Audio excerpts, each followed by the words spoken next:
approval has been given to Deputy Deering to take number 10 on behalf of the Thank you, Raskin Cora. Minister, you recently launched a public consultation process into Heritage Ireland 2030 plan. Could I ask you what plans you have to interact with heritage officers right around the country, as I believe they have a very important role to play? Minister, 2 minutes. Thank you, Deputy Deering. Our heritage is a priceless and irreplaceable national asset which belongs to us all, and the natural and built heritage around us enriches our lives, inspires our achievements and gives life to our communities. And it underpins our culture, our economy and our society. And we want everyone to be able to enjoy this heritage, to have a sense of pride in it and to keep it safe for the future. And the 4-month public consultation process, which I launched on the 1st of November and which is open until the end of February 2019, is a critical phase of the development of the new National Heritage Plan for Ireland, which is Heritage Ireland 2030. And this consultation offers us a unique opportunity to rethink how we care for our habitats, landscapes, wildlife, historic buildings and monuments so that they can be celebrated and enjoyed long into the future. And the Heritage Council is a key partner of the Department in the consultation process, and the heritage officers, as you mentioned quite rightly, Deputy, in every county will have a significant role to play in engaging with communities and heritage partners at a local and county level to ensure that everyone in our communities across the country who wish to do so has the opportunity to contribute and to help shape the plan. And my department is in contact with the Heritage Council about this engagement, and details will be announced shortly, and which will more than likely involve a series of workshops and town hall-like meetings, and all feeding ultimately into the final document. And the Heritage Officers Network is in a unique position to bring their particular expertise into the consultation process, and I very much look forward to their input as key partners. As heritage officers, they are closer to communities and have an instinctive feel for what these communities want in a national plan and for what will deliver real and tangible heritage returns.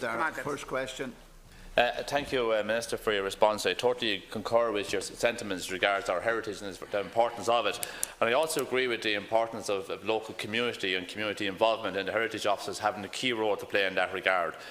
I speak from a parochial point of view, I suppose. Like in Carlow, there are 27 heritage officers right around the country. Unfortunately, Carlow doesn't have a heritage officer. And having said that, I think it's a huge downside of the fact that they will not be able to input directly into this particular consultation process. I think is a downside from that point of view. Is there any plans, Minister, to rectify that particular situation? I think it's one of the only counties, even though it is a small county, but it's a very proud county. It had its own heritage as well, like every other county.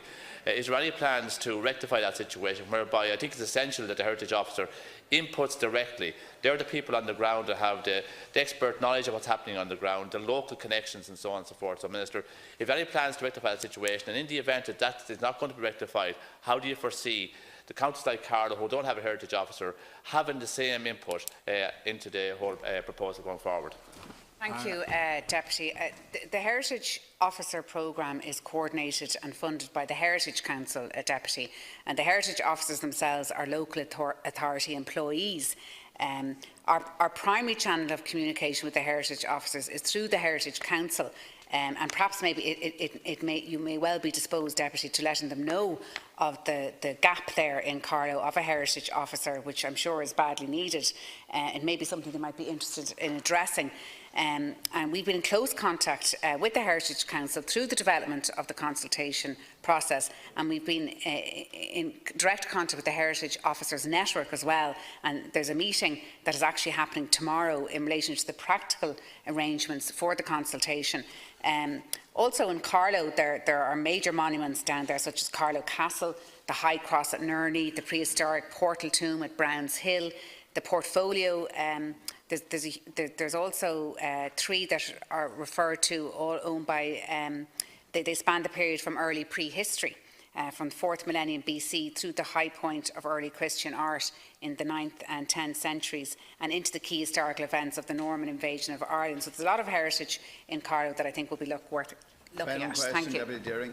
Thank you, So thank you for recognising the fact that there is a number of key heritage items in Carlow. As you mentioned, dolmen is one of the biggest dolmens in Europe, and it's something that needs to be developed even further. You mentioned in your previous response, Minister, the idea of workshops right around the country, which I think could be very beneficial. Would there be a plan, in the event that there is no heritage officer in Carlow, to have a similar type workshop involving, I think, that the Kilkenny officer services Carlow on a reasonably regular basis? Would the same proposal as the workshop proposal that you're suggesting be available in Carlow to take on board all these suggestions so that Carlow can get equal representation in that regard? Minister, to conclude. Yeah, I mean, Carlow should be represented. It's very important that they would be, either by Kilkenny, as you say, or perhaps in making, you know, talking to the Heritage Council directly about that. But the regional workshops themselves will be rolled out over the next few weeks and will continue throughout the consultation period, and the locations and dates will be set following our meetings with the Heritage Officers Network, the Royal Irish Academy and other partners who are going to be involved in the workshops. And these discussions will of course include the Heritage Officers for your particular area, if there's one available or somebody representing them who will have an opportunity to offer to host a workshop in that area. The final workshop will take place in Dublin as a national discussion day on heritage, which will mark the end of the public consultation, and it will draw together all of the strands from the earlier local and regional meetings. And that's it. Yeah, thank you.